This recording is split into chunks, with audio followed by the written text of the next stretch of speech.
Hello students, how are you all? Hope you all are fine. Kindly remove your textbook, page number 13. Have you ever seen? Now this is an interesting and amusing poem where the poet has made use of plenty of puns. Now what do you mean by puns? Now, pun is a figure of speech when the words with the same spelling or pronunciation are used in such a way that they convey more than one meaning. It is called as pun. That means when you have similar meanings with the same word, it is known as pun. So let's move ahead with this poem.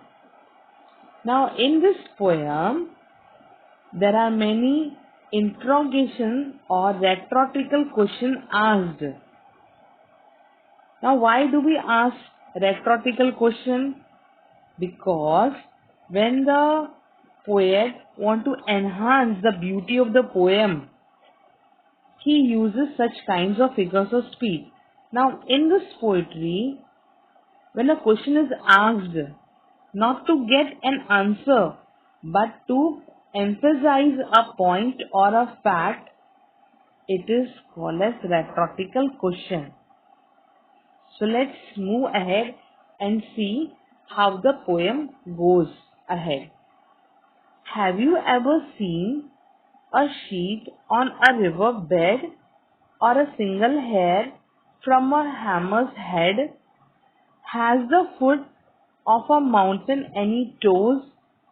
And is there a pair of garden hose? Now if you look at this picture, now hammer's head. When you look at this picture, now hammer, there are very different parts are being explained. And then you can look at the mountain, then at the garden hose.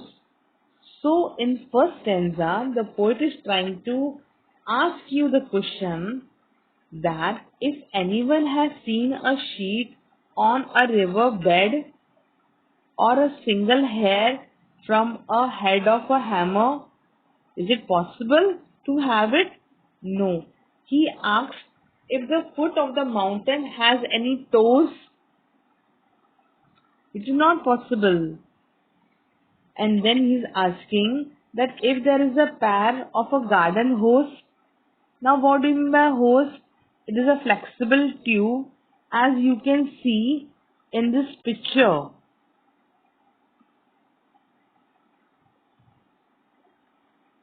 Second stanza, does the needle ever wink its eye? Why doesn't the wing of a building fly? Can you tickle the ribs of a parasol or open the trunk of a tree at all? Again, the poem is filled with what? Only the questions. He wonders if the needle ever winks its eye. Needle with the eye. And why the wing of a building doesn't fly?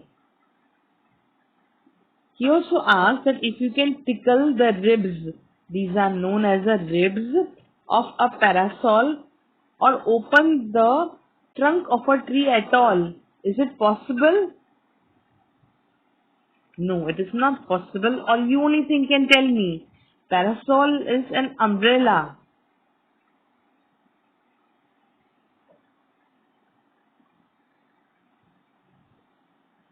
Now in third stanza, are the teeth of a rake ever going to bite?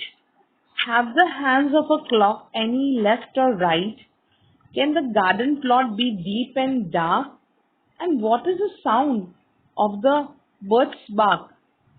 Now, in this third stanza or the concluding stanza, the poet is trying to tell that he's asking you all the question that if the teeth of the rake are going to bite, or if the hands of the clock have any left or right, he wonders if a garden plot can be deep and dark,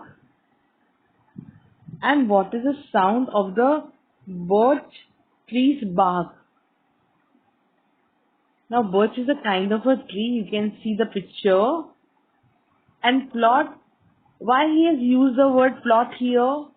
The word plot is also used to mean or indicate an evil or a wicked plan. So this poem is full of interesting questions he has put forward to you all, not only to enjoy but also think that is it possible, whatever instances he has given, that is it possible. Just think.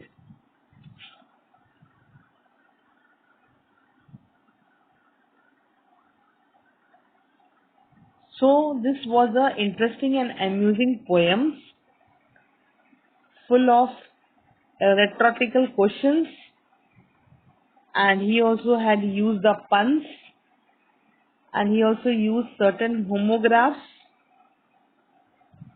in the poem. The pun here used are: has the foot of mountains any toes? Can you tick the ribs of a parasol? Have the hands of the clock any left or right? Hope you all have enjoyed the poem. So the central idea given by the poem is that poet has made use of plenty of puns just for fun and enjoyment. The reader is expected to enjoy the play on words and appreciate how the same words can have various or the different meanings. Thank you, children.